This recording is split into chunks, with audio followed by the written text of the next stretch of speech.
Have you ever looked at a matrix, that big grid of numbers, and wondered if it has a secret? Well, it does. What if I told you there's a single, special number hidden inside that can tell you almost everything you need to know about it? It's called the determinant, and today we're going to find out how this one value unlocks the power to solve some seriously complex problems. So, here's the game plan. We'll start by figuring out what this secret number even is. Then, we'll see what happens when it hits 0. Spoiler, it's a big deal. After that, we're going to level up and tackle bigger matrices, forge what I like to call the master key, the inverse matrix, and finally, put all these awesome tools to work. Ready? Let's get into it! All right, first things first. What in the world is a determinant?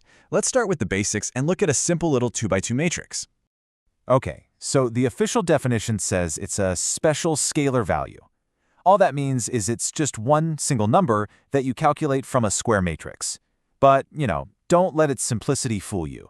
That one number is packed with crucial information about the matrix's behavior and the system of equations it might represent. And for a 2x2, finding it is super easy. Seriously, you just multiply the numbers on the main diagonal, top left to bottom right. Then you multiply the numbers on the other diagonal, and you just subtract that second number from the first. Boom, done.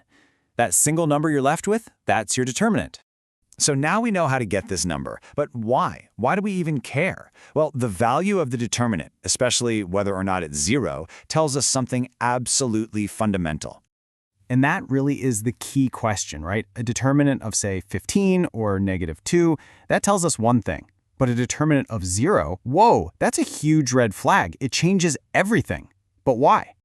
This is the moment of truth. If your determinant is 0, we call the matrix singular. It basically means your equations are kind of tangled up with each other, and there's no single unique solution to your problem.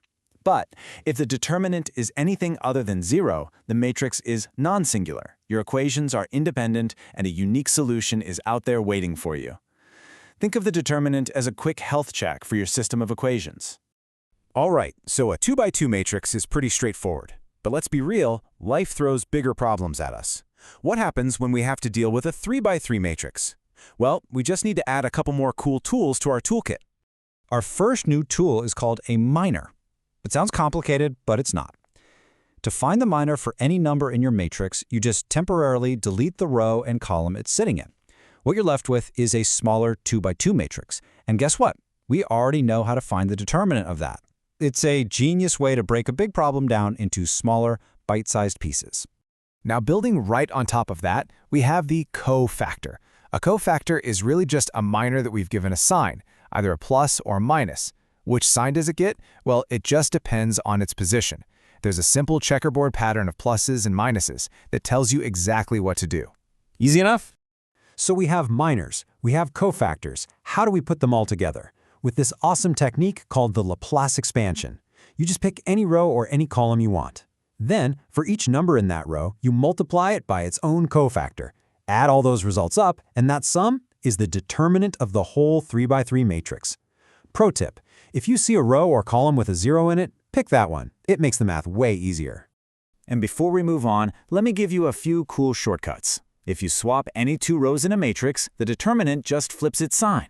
If you multiply a whole row by a number, say 5, the whole determinant gets multiplied by 5.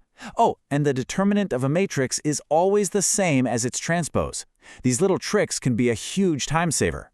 So we figured out what the determinant is and why it's so important. Now it's time for the big payoff. We're going to use everything we've learned to forge a master key, a tool that can unlock the solution to an entire system of equations.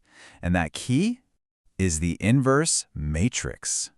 The inverse matrix, which we write as A with a little -1, is basically the undo button for a matrix.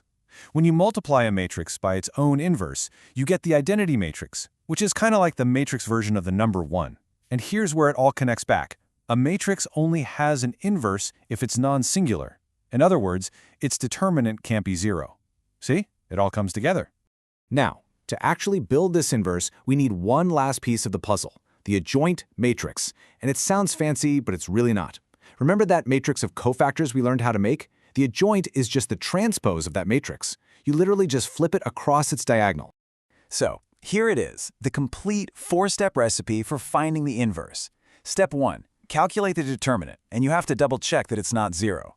Step 2, build your matrix of cofactors, finding one for every spot. Step 3, transpose that cofactor matrix to get the adjoint. And for the final step, you just multiply that adjoint matrix by 1 over the determinant. That's it. All the concepts we just talked about working together in one smooth process. We've done it. We've forged our master key. Now, it's time to see this thing in action and use it to unlock the solution to a system of linear equations. And this is where it all becomes so beautifully simple. If you set up your system of equations in the form ax equals b, the solution is just stunningly elegant. The answers you're looking for, that vector x, are simply the inverse of a multiplied by b. No more messy substitution or elimination. The inverse matrix just hands you the answer. It's incredibly powerful. But wait, there's more.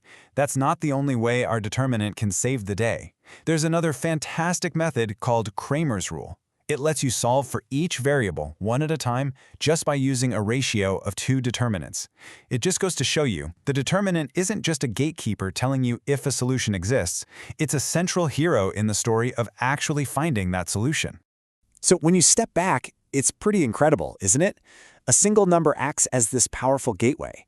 It tells us if a door is locked, and then it helps us build the key to open it.